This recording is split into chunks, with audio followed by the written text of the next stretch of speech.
हर्षिल चालू कर।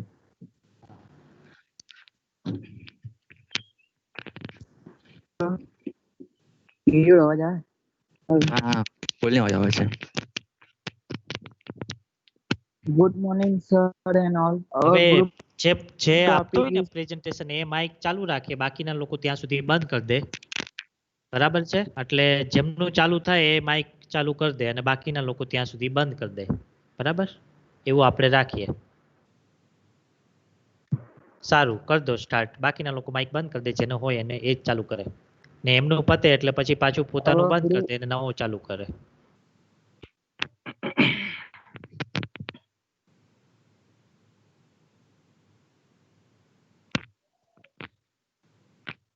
our group topic regarding strata and groundwater in hydraulic cycle.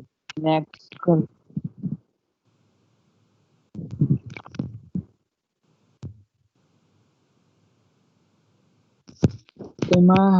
કેટલીક hydrologic properties of water bearing strata: porosity, void ratio, specific yield, permeability, hydraulic conductivity. Next.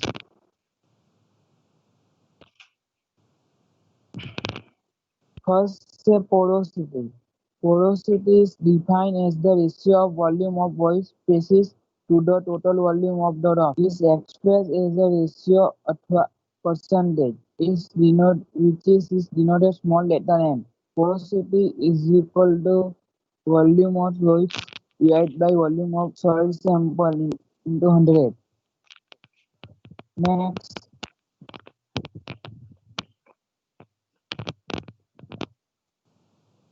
Porosity can be divided into two broad categories. Primary porosity. Primary porosity the porosity formed during formation of soil zone, sand layer and gravel layer. Secondary porosity, the porosity formed due to weathering, fracturing, jointing after formation of rock. Secondary porosity માં તિરાડ પડી જાય છે. આ ફિગરમાં તમે જોઈ શકો. હવે આગળ ક્લિયર સમજો. નેક્સ્ટ. હા સર, હેલો સર, અવાજ સંભળાય છે? હા આવે બોલ. My name is Gail and my topic is void ratio. The ratio of volume of void to the volume of soil. એને આપણે સ્મોલ લેટર E વડે દર્શાવવામાં આવે છે. Void ratio E is equal to volume of void by volume of soil. We can also write volume of solid as total volume minus volume of solid. Value of void ratio depends on the volumetric changes of the soil, stacking up soil. Point 1 આવે છે. Void ratio characterize the compactness of the soil. Void ratio of loose soil is higher than dense soil. Loose soil ના વચ્ચે થોડી gap વધારે હોય છે અને dense સોઇલમાં ઓછી હોય છે. રેશિયો void ratio વધારે હોય છે લૂઝ સોઇલમાં અને ડેન્સ સોઇલમાં ઓછો હોય છે. Can be determined only from undisturbed sample. હવે void ratio ના 3 ટાઈપ જેવા હોય છે. ફર્સ્ટ છે ડેન્સ ગ્રાવેલ, એનું 0.3 હોય છે. લૂઝ સેન્ડનું 0.6 અને ક્લેનું 0.5 to 1 જેટલું હોય છે. નેક્સ્ટ સ્લાઇડ કમલ સમજાવશે.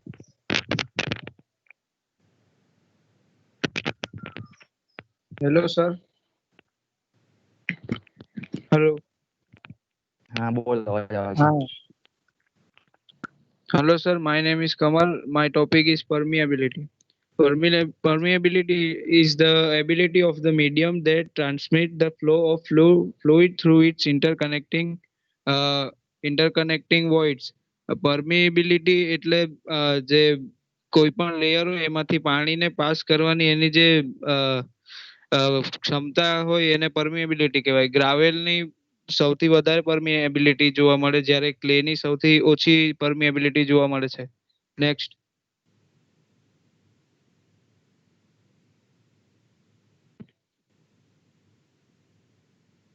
Soils are permeable due to the existence of interconnected voids through which water flow from points of high energy to points of low energy. Following factors affect the permeability of soils: particle size, void ratio, properties of pore fluid, shape of particle, and a degree of saturation. Next.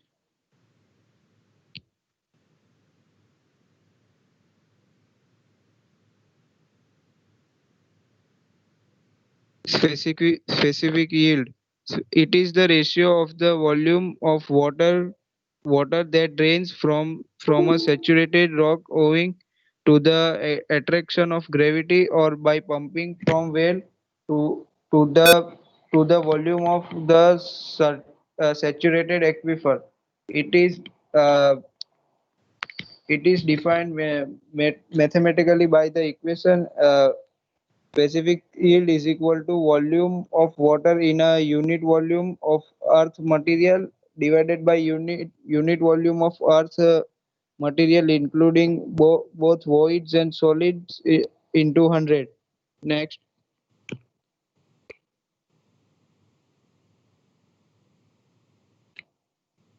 The specific yield is the actual amount of water that will drain out saturated soils and rock by gravity flow.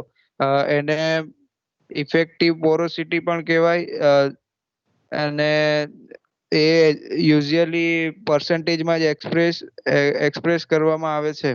The value is not definitive because the quantity of water that will drain by gravity depends on variables such as duration of drainage, temperature, mineral composition of the water, and various physical characteristics of the rock or soil under consideration. Thank you, sir.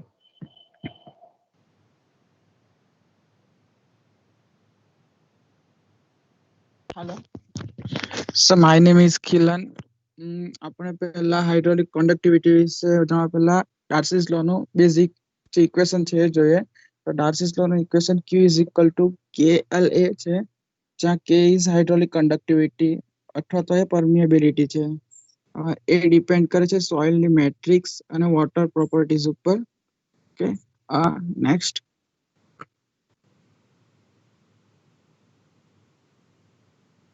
Groundwater in hydrological cycle. Okay, groundwater constitutes one portion of the hydrological cycle. એટલે કે groundwater જે છે hydrological cycle નો એક part જ છે. એના recharge વિશે થોડું જોઈએ તો ગ્રાઉન્ડ વોટર નું રિચાર્જ કઈ રીતે થાય છે. એના મેઇનલી બે રીતે થાય છે, નેચરલી રીતે અને આર્ટિફિશિયલી રીતે.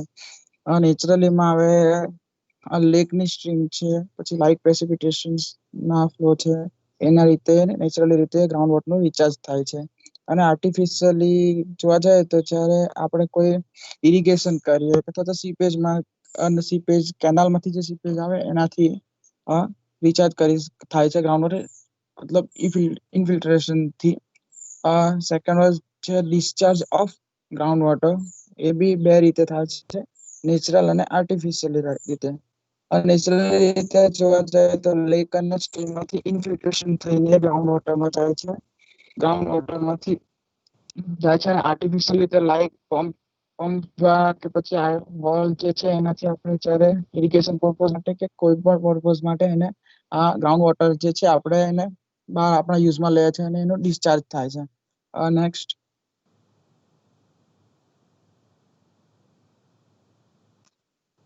ઓકે, આ છે એક હાઇડ્રોલોજીકલ સાયકલ આપી છે અહીંયા કે કઈ રીતે વોટર જે છે એ ઇવેપોરેટ થઈને એનું ક્લાઉડમાં બને છે ને એ પછી કેવી રીતે રેન રન ઓફ થાય છે. ઓકે, આ એક હાઇડ્રોલોજીકલ સાયકલ જ છે. Next.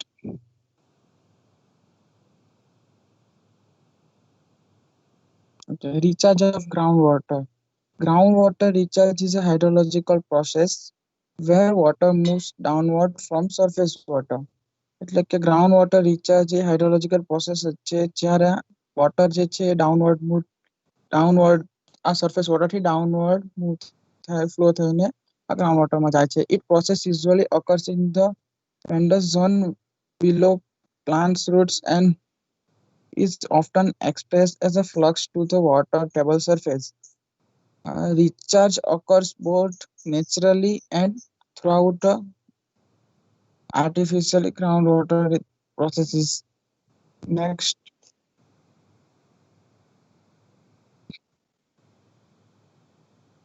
okay, artificial groundwater recharge. Artificial groundwater recharge એટલે કે groundwater recharge જે artificial રીતે કઈ રીતે થાય છે. તો artificial groundwater recharge has become increasingly important in India. કે groundwater નું જે recharge ખૂબ જ ઇન્ક્રીઝ કરવું ખૂબ જ જરૂરી છે આપણા દેશ માટે. Where over pumping of groundwater by farmers has led to underground resources become depleted. એટલે કે જ્યાં આપણા દેશમાં મોસ્ટ ઓફ જે ફાર્મર્સ જે છે એ ગ્રાઉન્ડ વોટરનો યુઝ કરે છે પમ્પિંગ દ્વારા એને બહાર કાઢીને પછી ઇરિગેશન પર્પઝમાં તે લોકો ફાર્મિંગ માટે એનો યુઝ મોસ્ટ ઓફ કરે છે.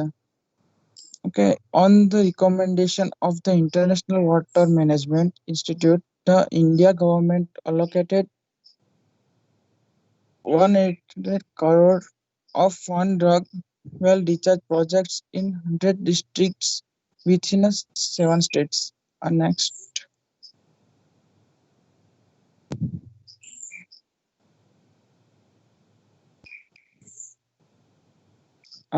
એની પ્રોસેસીસ જોઈએ તો મેઇનલી ઇન્ફિલ્ટ્રેશન દ્વારા એ ગ્રાઉન્ડ વોટરનું રિચાર્જ થાય છે. The flow of water from the ground surface in the ground once infiltrated, the water becoming groundwater is soil moisture. Okay, naturally infiltration કઈ રીતે થાય તો groundwater is naturally recharged by the rain and snow melt and to a smaller extent by surface water. એટલે કે ground વોટરનો જે recharge છે naturally rain અથવા તો જે ગ્લેશિયર્સ જે છે એ ગ્લેશિયર્સ જે મેલ્ટ થાય છે એના દ્વારા થાય છે. અને tree roots increase water saturation in a groundwater reducing water runoff. એટલે કે ટ્રી રૂટ્સ જે છે બહુ હેલ્પ કરે છે ગ્રાઉન્ડ વોટરને ઇન્ક્રીઝ કરવામાં કારણ કે જે એના રૂટ્સ હોય એ વોટરનું જે રેઇનનું જે રનઓફ હોય એને રોકી રાખે છે. એના લીધે એમને ટાઈમ મળે છે ઇન્ફિલ્ટ્રેશન થવાનો અને ગ્રાઉન્ડ વોટરમાં એ રિચાર્જ થાય છે. બીજું જે છે તે વેટલેન્ડ છે. Wetland help maintaining level of the water table and extend control on the hydraulic head. બીજું છે depression focused recharge. Water volume concentrated over a smaller area may extend field capacity, resulting in the pockets down to the recharge of groundwater. એટલે કે જે smaller area will be depression pressure, deeper ponding extend pressure that forces water into the groundwater. એટલે કે જે deeper જે ઊંડા જે તળાવ હોય છે એ પ્રેશર ક્રિએટ કરે છે અને વોટરને જે છે ઇન્ફિલ્ટ્રેશન ગ્રાઉન્ડ પ્રેશર ક્રિએટ થાય છે એના કારણે જે વોટર છે ઇન્ફિલ્ટ્રેશન થઈને ગ્રાઉન્ડ વોટરમાં જાય છે. નેક્સ્ટ.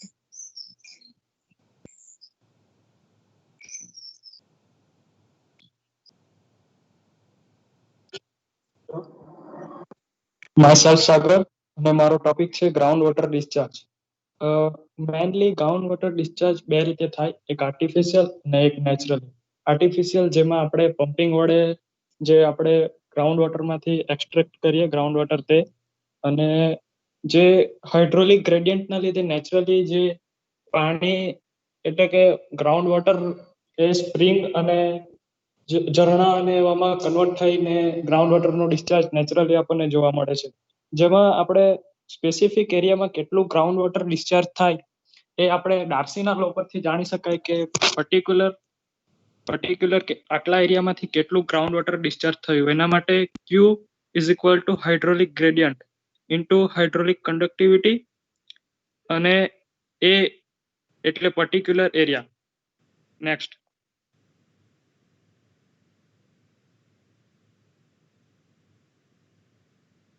અહીંયા જે ફિગર દર્શાવવામાં આવેલી છે એમાં આપણે બે ડ્રીલ હોલ કર્યા છે, એક H1 અને એક H2.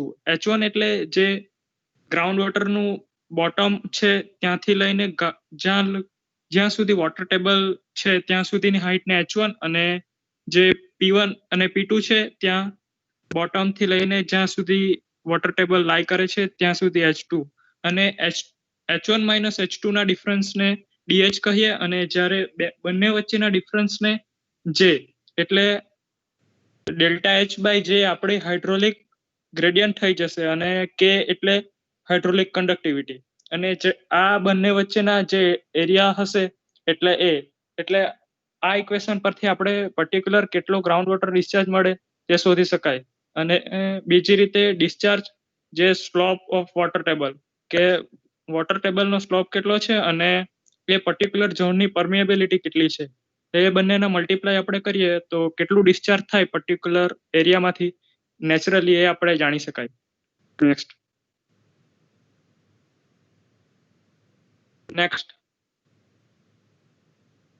અહીંયા જે આપણે મિડ ટેસ્ટ અને ક્વિઝમાંથી જે અમારા ટોપિકમાંથી જે ક્વેશ્ચન આવે છે જે અમે કવર કરેલા છે તે ફર્સ્ટ છે for the same mass the soil which has higher void ratio. કેવા પ્રકારની જમીન પાસે હાયર વોઇડ રેશિયો હોય? જો તેનો આન્સર છે લૂઝ સોઇલ. લૂઝ સોઇલમાં વોઇડની જગ્યા વધારે હોય છે જેથી વોટર ફ્લો થવા માટે વધારે વોઇડ મળે એટલે લૂઝ સોઇલ આન્સર આવે એમાં. જ્યારે સેકન્ડ છે which one generally has higher hydraulic conductivity.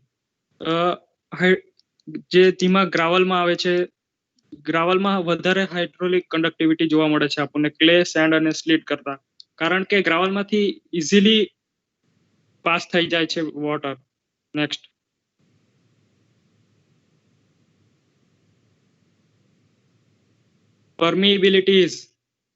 permeability શું છે? It is the S with water can flow through the soil. જે વોટર ફ્લો થવાની ક્ષમતા છે સોઇલને એને આપણે પરમિએબિલિટી કહી શકાય. અને અહીંયા એક ફોર્થમાં છે એ ક્વેશ્ચન છે soil sample has total volume as 300 centimetre cube and volume of void as 100 centimetre cube. અહીંયા આપણને ટોટલ વોલ્યુમ આપેલો છે સોઇલ સેમ્પલનો અને વોઇડ્સનો વોલ્યુમ આપેલો છે. તો next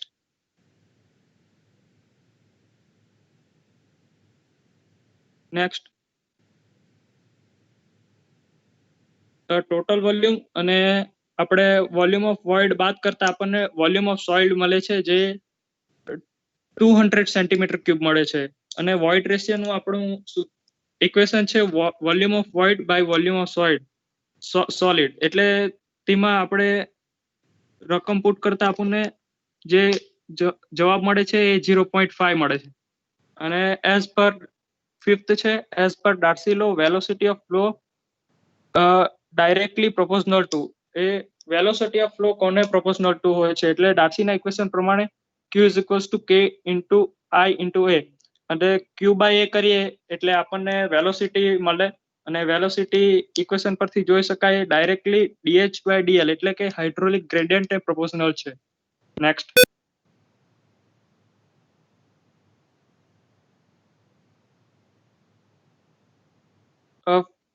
for the same mass the soil which has more permeable. બધાનું માસ સેમ છે અને સોઇલ આપણને આપી છે તો કોની પરમિએબિલિટી વધારે હશે? જે હાયર વોઇડ રેશિયો હશે એમાંથી આપણને વધારે વોટર ફ્લો મળે એટલે હાયર વોઇડ રેશિયો વાળું જે સોઇલ હશે તેની પરમિએબલ વધારે હશે. અને સેવન્થ છે the void ratio of unconsolidated clay sample is 2 અને ઇટ પોરોસિટી ઇન પર્સન્ટેજ. એટલે આપણને વોઇડ રેશિયો આપેલો છે અને પોરોસિટી શોધવાની છે.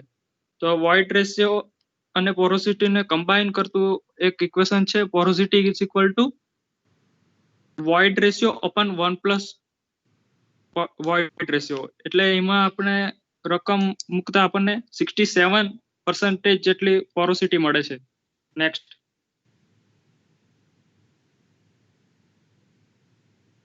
Excessive pumping in relation two recharge can cause.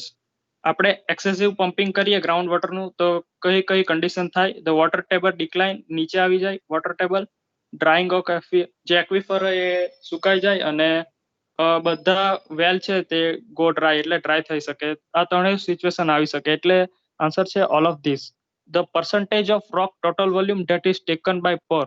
એટલે જે ટોટલ રોકનો વોલ્યુમ છે જેમાં પોર દ્વારા જે જગ્યા રોકવામાં આવે તેને આપણે પોરોસિટી કહેવાય. D, option D. નેક્સ્ટ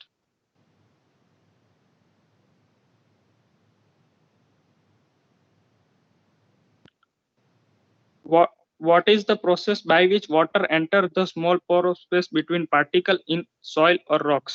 એટલે જે વોટર સ્મોલ પાર્ટિકલ વચ્ચે જે પર્કોલેટ થઈને અંદર જાય ગ્રાઉન્ડ વોટરમાં એને પ્રોસેસને કયું કહેવાય તો ઇન્ફિલ્ટ્રેશન. અને નેક્સ્ટ છે the best ground water reservoir have, જે આપણું બેસ્ટ રિઝર્વર હોય ગ્રાઉન્ડ વોટર એની કેરેક્ટરિસ્ટિક કેવી હોવી જોઈએ કે જે હાઈ પરમિએબિલિટી હોવી જોઈએ, એટલે કે એને પાણીની પાસ થવાની ક્ષમતા વધારે હોવા જોઈએ, અને હાઈ પોરોસિટી એટલે કે એમાં વોઇડ રેશિયો પણ વધારે હોવા જોઈએ, જેથી વધારે પાણી આપણે અંદર રિઝર્વ કરી શકીએ. Next, the infiltration of water into surface is the, જે આપણું વોટરનું ઇન્ફિલ્ટ્રેશન થાય છે સરફેસ વોટરનું, તેને આપણે રિચાર્જ કહેવાય, ground water recharge. Thank you.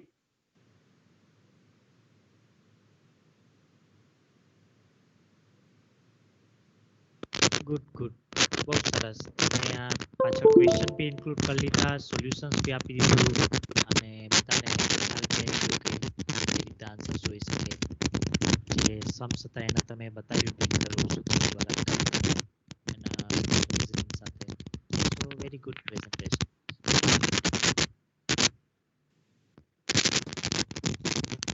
હવે ઉદય છે આમાં? ઉદય, હેલો, ઉદય વાળા ગ્રુપ માંથી કોઈ છે? હા તો તમે તૈયાર છો ને? હા સર. હા તો તમારું ગ્રુપ આપી દો, કોઈ ના હોય તો બોલાવી લો બધાને. અને પછી આમાં કુંજલ વાળું ગ્રુપ છે? કુંજલ કે કોણ છે? ઇન્ટરનેશનલ વાળું કોને આપેલું છે? હા મેમ. હા સર. હા તો એ તમે છે ને તમારા ગ્રુપને બી બધાને બોલાવી લો, બરાબર છે? આ જેવું ઉદયનું પદ છે એવું તમારું ચાલુ કરી દો. ઓકે? હા સર. તો ઉદય તમારામાંથી કોને પ્રેઝન્ટર બનાવું? ઉદય? હા સર, રૂચા. કોને? Rucha. Number? Okay. 60 or 60. Okay. સારું, ચલો બનાવી દીધા.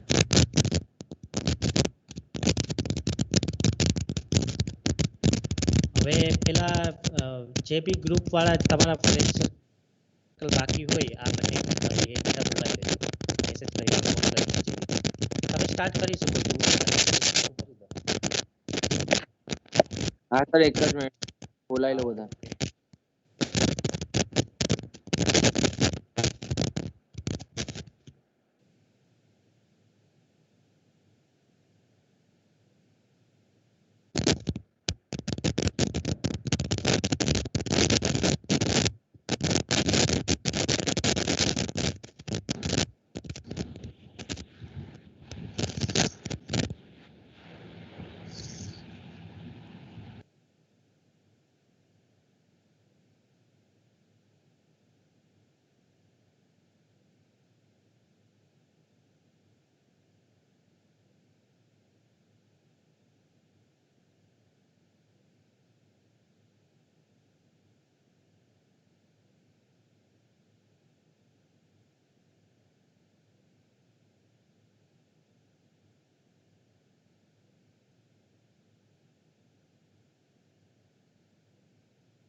કુંજલ તમારા ગ્રુપમાંથી બધા આવી ગયા? Kunjal yes sir. બધા છે? તમારે ચાલુ કરવું હોય તો તમે કરી દો. સર એક મેમ્બરને અમે ફોન કરીએ છીએ. કઈ વાંધો નહીં. ઓકે સારું. સર અમારા બધા રેડી. હા તો કરી દો, ચાલો કરી દો સ્ટાર્ટ. ઓકે.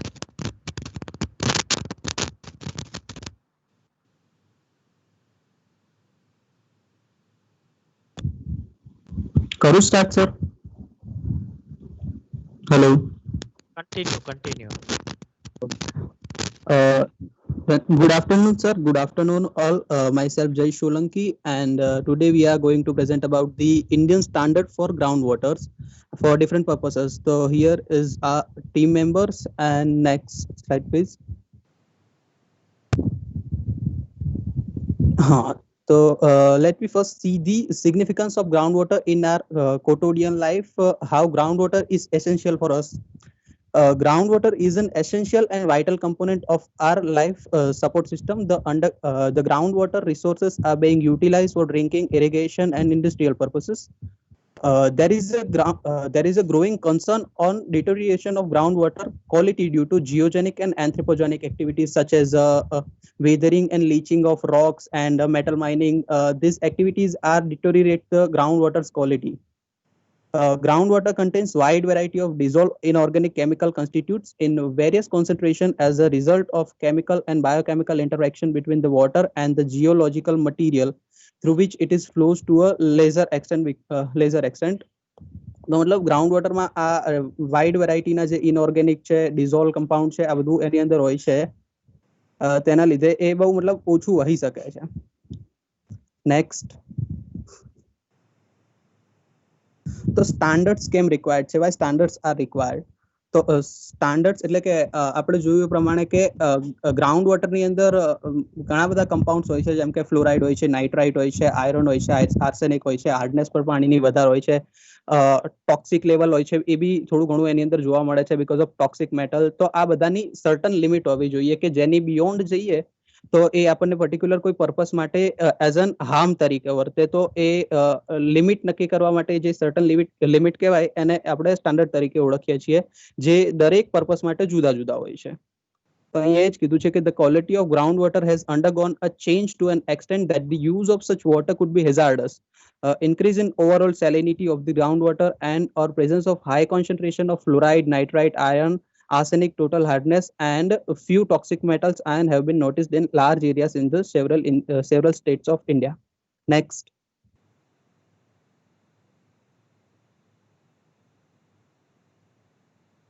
ઓકે, તો વોટ ઇઝ બીઆઈએસ અને આપણે આની વિશે કેમ વાત કરી રહ્યા છીએ? તો કે BI is nothing but the bureau of Indian standards, એટલે કે ભારતીય માનક બ્યુરો.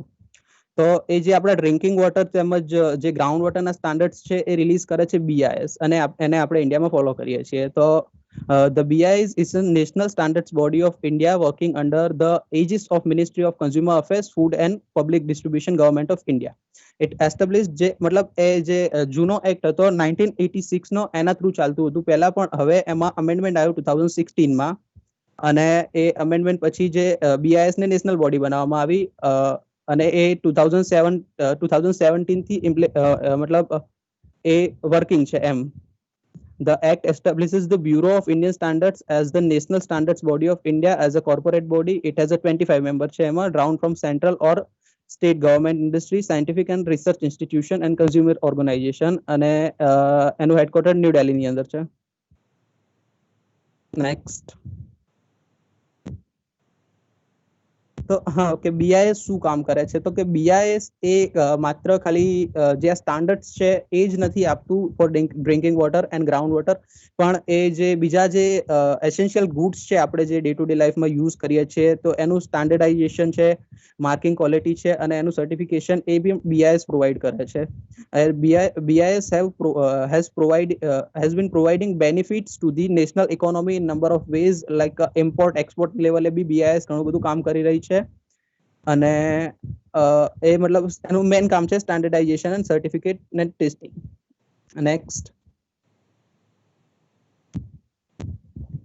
હા, તો further discussion will held by Rucha.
Hello, અવાજ આવે છે?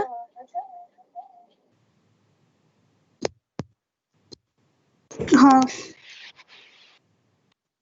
ઓકે. સોરી સર, એકચ્યુઅલી કંઈક ટેકનિકલ ડિફોલ્ટ છે, તો મારું માઇક અનમ્યુટ નહોતું થતું. કઈ નહીં, કન્ટિન્યુ. નેક્સ્ટ કર.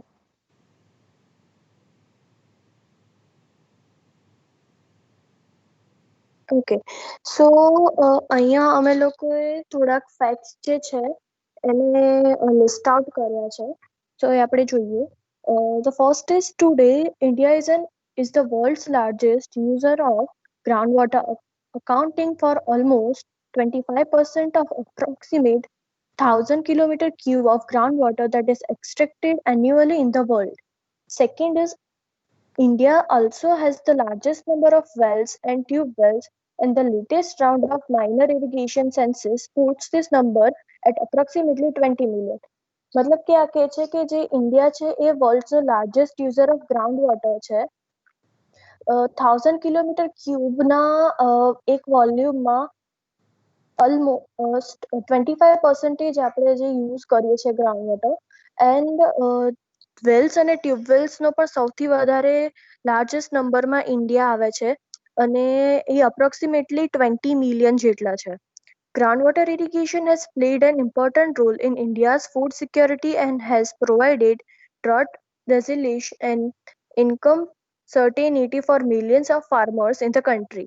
Indeed, the success of Green Revolution in India has often been attributed to assured irrigation from groundwater. અને આ જે ટ્યુબવેલ અને વેલ્સ જેટલા પણ નંબર્સના છે એમાંથી મોસ્ટ ઓફલી ઇરિગેશન માટે એનો યુઝ થાય છે અને ગ્રાઉન્ડ વોટરનો પણ જેટલો પણ કન્ઝપ્શન છે એ મોસ્ટલી ઇરિગેશન માટેનો છે. Yet 50 years down the line, in many parts of India, groundwater is in precarious condition with over one-third of the blocks in India having extracted more groundwater than the naturally recharge.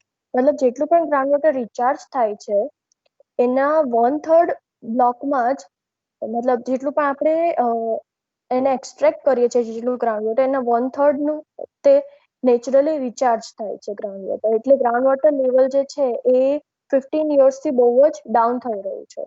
Okay, next.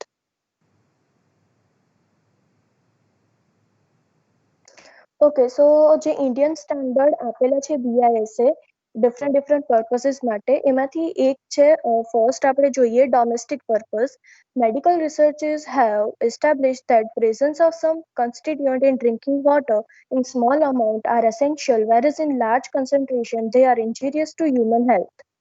Based on the consideration, BIS, that is Bureau of Indian Standard, has prescribed limits for various physical, chemical, biological and radionuclides for water used for drinking purposes.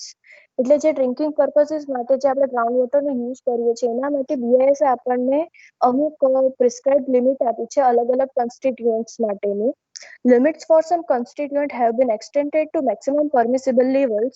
Uses of these waters are permitted only in the absence of an alternative source with desirable concentration. આ પોઈન્ટને આપણે next સ્લાઇડમાં જોઈએ.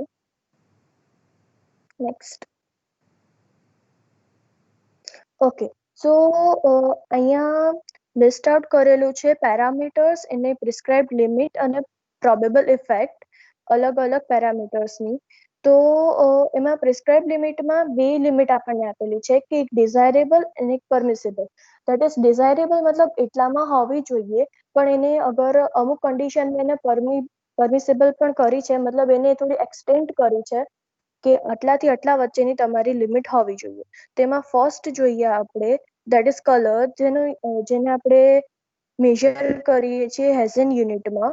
That is desirable in 5 Hessian unit and permissible to the 25 Hessian unit. Any probable effect છે કે aesthetically undesirable છે, આપણને જોવું નથી ગમતું. Second is order. Essentially that is free of the order. કોઈ પણ ઓર્ડર ના આવવી જોઈએ. એમાં ડિઝાયરેબલ પણ એ જ છે ને એમાં કોઈ પણ પરમિસિબલ that is extent આપવામાં આવેલું નથી. And that is the same probable effect that is aesthetically undesirable. Third is the taste.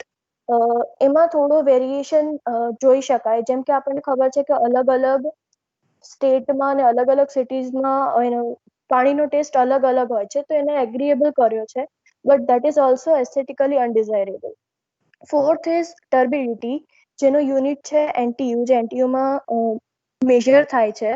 Any desirable limit છે 5 એન્ડ પરમિસિબલ છે 10 NTU. સો એની પ્રોબેબલ ઇફેક્ટ જોઈએ તો that indicates pollution or contamination. Fifth is the pH, that should be between 6.5 to 8.5, and that affects taste, corrosivity and supply system. એ મતલબ corrosivity provide કરે છે અને જે supply system છે આપણી ડ્રિંકિંગ વોટરની એને એડવર્સલી અફેક્ટ કરી શકે છે. Six is the hardness, that is measured in as CaCO3 or mg per liter. Limit is 300 to 600, that causes scaling, excessive soap consumption and calcification of arteries. Calcification of arteries, that means heart disease, and it affects the cardiovascular system. Calcification of આર્ટરીઝને આપણે થોડું સરખી રીતે જોઈએ તો જે આપણા હાર્ટમાં જે આપણે કહીએ છીએ કે હાર્ટ એટેક આવે છે ત્યારે જે એકદમ ત્યાંની જે પણ નસો હોય છે એ બધી એકદમ શ્રિંક થઈ જાય છે, નાની થઈ જાય છે, એનો જે પેસેજ હોય છે બ્લડનો અને એરનો એ કોન્સ્ટ્રેન્ટ થઈ જાય છે. એને આપણે મેડિકલ ટર્મમાં કહીએ છીએ calcification of arteries. Fourth is iron as Fe, જેના જનરલ ફોર્મમાં હોય છે એ રીતે, કોઈ કમ્પાઉન્ડ ફોર્મમાં નહીં. That is measured in mg per liter. That is also prescribed limit is 0.3 to 1 milligram per liter. It causes staining of laundry and porcelain, and it traces it is essential for nutrition. That is, iron is also essential in the drinking water for the nutrition. And porcelain એ જોવા જઈએ તો એક ceramic material કહેવાય. એની Stein જે આપણે મતલબ કપરકાબી ને એ બધું જે યુઝ કરીએ છીએ એ જે મટીરિયલ યુઝ થાય છે એને પોર્સેલિન કહેવામાં આવે છે, અને એના પર લોન્ડ્રી અને પોર્સેલિન પર સ્ટેઇન કોઝ કરે છે. Okay, next.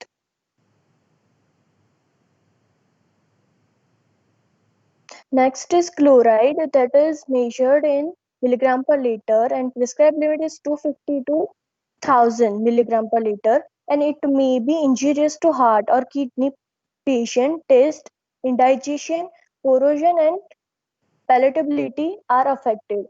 જેમ કે આપણે ક્લોરીન વાળું પાણી ઘણીવાર પીતા હોઈએ છીએ તો એનો ટેસ્ટ છે એ ડિટોરિએટ થઈ જાય છે, and it also cause it injurious to heart and kidney patient.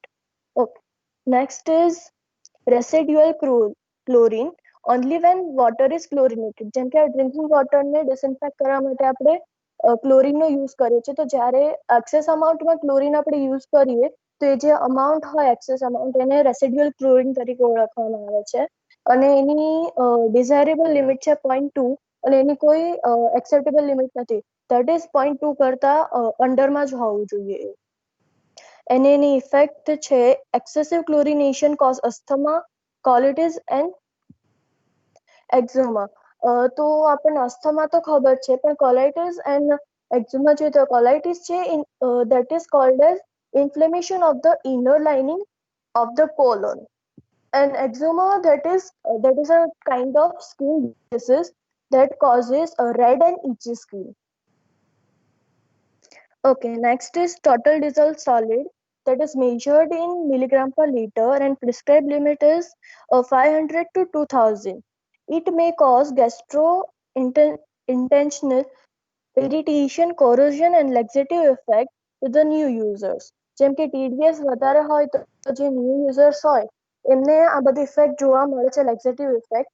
But જે અમુક આપણે કહીએ છીએ કે જેમ ટેવાઈ જાય, અમુક લોકોને ત્યાં જે પાણી હોય એ અમુક TDS જેટલું આવતું જ હોય છે, તો એ લોકોને કોઈ એવી ઇફેક્ટ વધારે જોવા મળતી નથી. Next is calcium, that is measured in milligram per liter also. Okay, that limit is 75 to 200 milligram per liter, and it causes excessive cause incrustation, deficiency causes rickets, and essential for nervous, muscular, cardiac function, and in coagulation of blood. મતલબ આના બંને આપણે જોઈએ તો કે એ essential છે for nervous muscular and cardiac function and also in coagulation of blood. But જો અગર એક્સેસિવ અમાઉન્ટમાં હશે તો એ ઇન્ક્રસ્ટેશન ફોર્મ કરશે, દેટ ઇઝ હાર્ડ કોટિંગ. મતલબ જે કેલ્શિયમને આપણને ખબર છે કે એ હાર્ડ વોટર ફોર્મ કરે છે, તો એ છે એ જે પણ આપણે યુઝ કરીશું જે પર્પઝ માટે તેમાં હાર્ડ કોટિંગ ફોર્મ કરશે. And rickets, that is weakening of bone. જે ચિલ્ડ્રન હોય છે એમાં સૌથી વધારે ઇફેક્ટ જોવા મળે છે, that is weakening of bone, that is called as rickets. Next is magnesium, that is also measured in milligram per liter and prescribed limit is 30 to 100 milligram per liter. Its salts are cathartics and diuretic. Excessive may cause laxative effect. Deficiency causes structural and functional changes. It is activator of many enzyme system. એટલે આ કહે છે કે એના જે salt હોય છે મેગ્નેશિયમના, that causes cathartics and diuretic effect. તો cathartic effect અને diuretic effect શું છે જોઈએ તો cathartic effect that is a substance that accelerate defecation, and diuretic આપણે જોઈએ that causes increased of passing of urine. તો એ ઇફેક્ટ કોઝ કરે છે અગર ડ્રિંકિંગ વોટરમાં પ્રેઝન્સ હોય તો. અને એક્સેસિવ અમાઉન્ટમાં અગર પ્રેઝન્ટ હશે that causes laxative effect. and deficiency જો અગર એની deficient હશે magnesium, that causes structural and functional changes. Okay, next is copper, that is also measured in milligram per liter and prescribed limit is 0.05 to 1.5 milligram per liter. It is beneficial in human metabolism, and its deficiency result in nutritional anemia in infants. Large amount may result in liver damage, causes central nervous system irritation and depression, and enhances corrosion of aluminium in water supply system. Next is sulfate, as SO4, that is present in water and measured in milligram per liter, prescribed limit is 200 to 400, that causes gastrointestinal irritation along with magnesium or sodium can have a cathartic effect. Cathartic effect में जब मैं ऊपर की दी, that accelerate the defecation. And concentration more than 750 milligram per liter have laxative effect.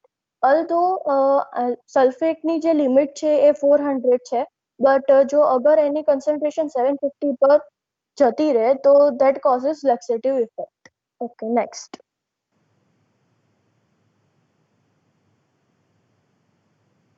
Next is nitrate, as nitrogen that measures in milligram per liter and the range is 45 to 100 milligram per liter.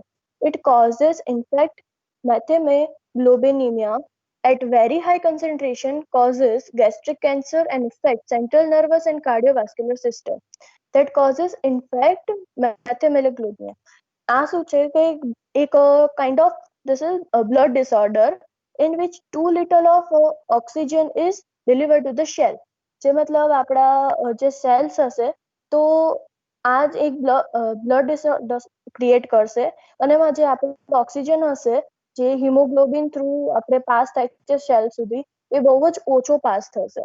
And high concentration of the nitrate causes gastric cancer and effect of central nervous and cardiovascular system. Next is fluoride, as fluorine and milligram per liter. Prescribed limit is 1 milligram per liter to 1.5 milligram per liter.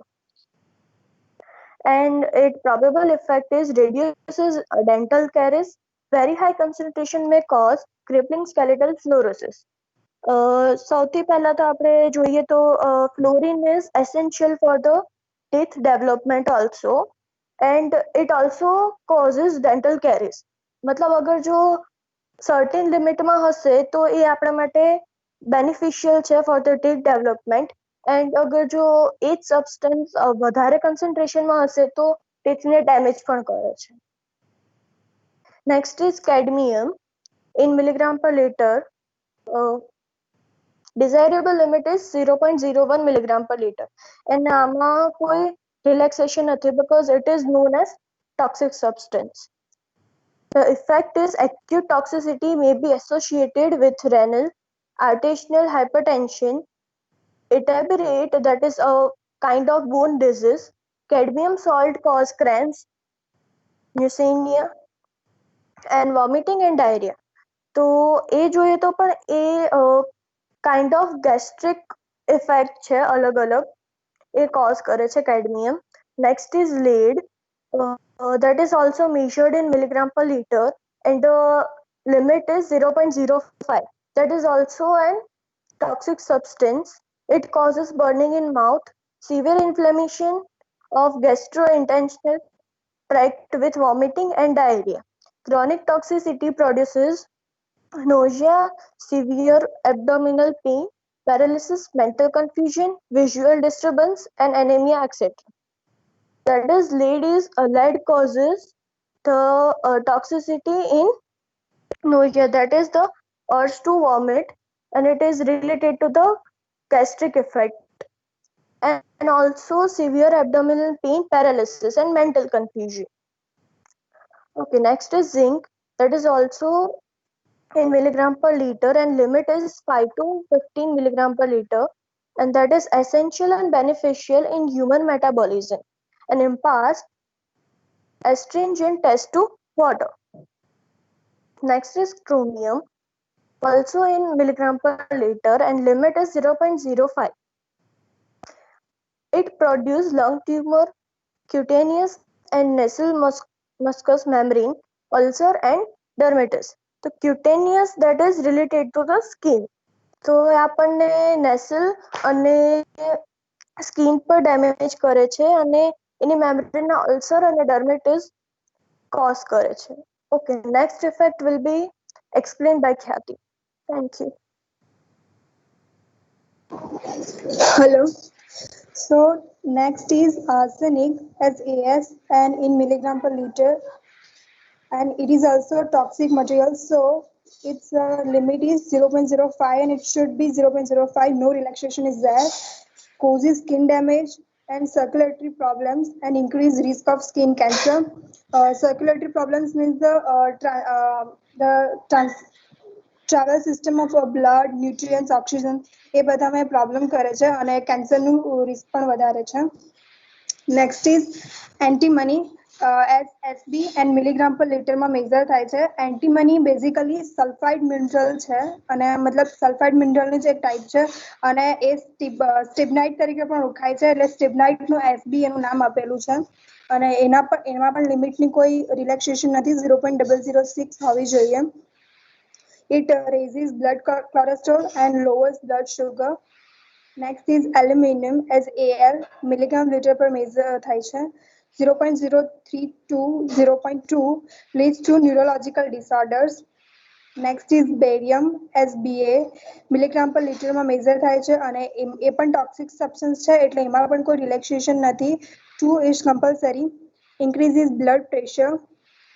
Beryllium as Be, milligram per liter, એમાં permissible desirable limit null છે અને permissible limit 0.0002 છે અને એ carcinogenic effect આપે છે. Carcinogenic means કે having potential to cause cancer, મતલબ કે કેન્સર થવાના ચાન્સીસ હોય છે અગર બેરિલિયમનું કન્ઝમ્પશન આપણે લિમિટ કરતા વધારે લઈએ તો. Cyanide as Cn, milligram per liter માં 0.05 limit અને કોઈ રિલેક્સેશન નથી. Causes nerve damages and thyroid problems. Nerve damages મતલબ કે નસોમાં ને બધામાં પ્રોબ્લેમ થાય છે, એને ડેમેજ થાય છે અને થાઇરોઇડ પ્રોબ્લેમ્સ થાય છે. Mercury as Hg, milligram per liter માં મેઝર થાય છે અને 0.001 એની લિમિટ છે, કોઈ રિલેક્સેશન નથી. Neurological and renal disturbances and excess causes gonadotoxic and mutagenic effects and disturb cholesterol metabolism. Next is manganese as Mn, milligram per liter માં measure થાય છે 0.1 to 0.3 અને essential as a cofactor in enzyme system and metabolism processes. Excessive causes change in appetite and reduction in metabolism of iron to form hemoglobin and imparts undesirable taste and stains plumbing fixtures and laundry. આની પણ આગળ એક આવે એના જેવું જ છે. આને પણ સ્ટેન્સ જે ફીચર્સ હોય છે લોન્ડ્રીમાં એમાં એ લોકો સ્ટેન કરે છે અગર મેંગેનીઝ પ્રેઝન્ટ હોય તો.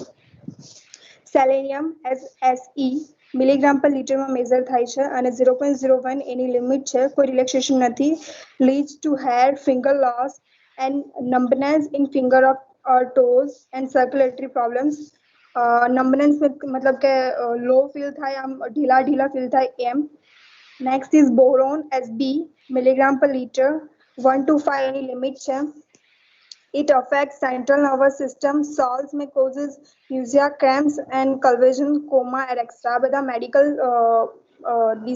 disease છે એ cause કરે છે અગર બોરોન વધારે અનલિમિટ કરતા પ્રેઝન્ટ હોય તો.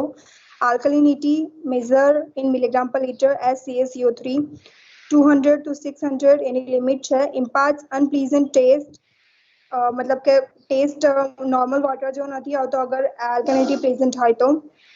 deleterious to human in presence of high pH અને hardness and TDS. એ તો ખબર જ છે કે અગર આલ્કલિનિટી CaCO3 પ્રેઝન્ટ હોય તો હાર્ડનેસ અને TDS બંનેમાં ઇન્ક્રીઝ થાય છે અને પરમિસિબલ લિમિટ કરતા, અને એ હ્યુમન માટે નુકસાનકારક હોય છે. પેસ્ટિસાઇડ્સ એમાં ડિઝાયરેબલ લિમિટ nil છે અને permissible limit 0.001.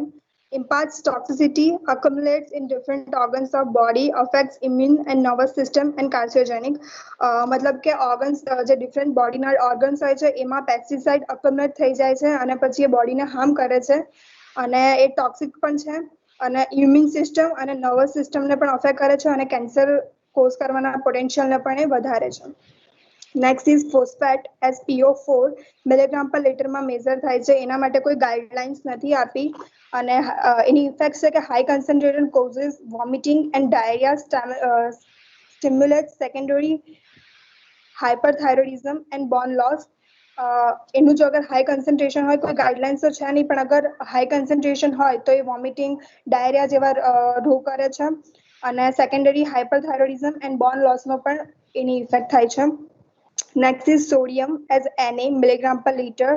એના માટે પણ કોઈ ગાઈડલાઇન્સ નથી અને harmful to persons suffering from cardiac, renal and circulatory disease, કે જે માણસને ઓલરેડી આવા ડિસીઝ હોય છે એને માણસ માટે આ અગર સોડિયમ પ્રેઝન્ટ વાળું પાણી પીવે તો એને હાર્મફુલ વધારે થઈ શકે છે. Next is potassium SK milligram પર લીટર. એના માટે પણ કોઈ ગાઈડલાઇન નથી. essential nutrition element but excessive amount is cathartic. એની મતલબ એની લિમિટ અગર થોડી ઓછી હોય તો ચાલે છે, એનાથી કોઈ પ્રોબ્લેમ નથી થતો, એ ન્યુટ્રિશનલ છે. બટ અગર એની લિમિટ વધારે પડતો એક્સેસિવ હોય તો એ પ્રોબ્લેમ કરી શકે છે. Next is nickel as Ni milligram પર લીટરમાં મેઝર થાય છે અને એના માટે પણ કોઈ ગાઈડલાઇન નથી અને એના માટે નોન ટોક્સિક એલિમેન્ટ છે એ, but may be carcinogenic in animals and can react with DNA resulting in DNA damage in animals. Any effect આમ તો નોન ટોક્સિક એલિમેન્ટ છે પણ એનિમલ્સમાં એની ઇફેક્ટ જોવા મળે છે. એ એનિમલ્સમાં કેન્સરના ચાન્સીસ વધારે છે.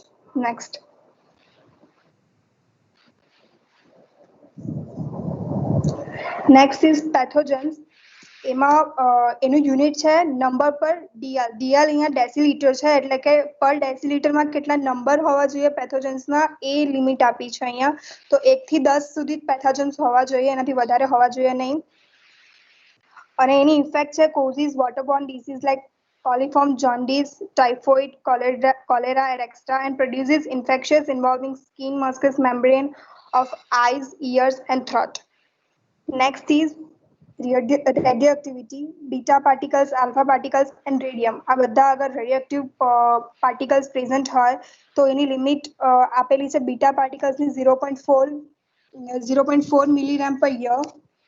આલ્ફાની હોવી જોઈએ 0 to 15 picocuries per year and રેડિયમની 0.5 picocuries per year. અને એ પ્રેઝન્ટ હોય અગર કોઈ પણ રેડિયોએક્ટિવ મટીરિયલ તો એની ઇફેક્ટ થાય છે કે રિસ્ક ઓફ કેન્સર વધી શકે છે, મતલબ કેન્સર થવાની જે ચાન્સીસ છે એ વધી શકે છે. Thank you. હવે નેક્સ્ટ એગ્રીકલ્ચર છે એ દ્રષ્ટિ સમજાવશે.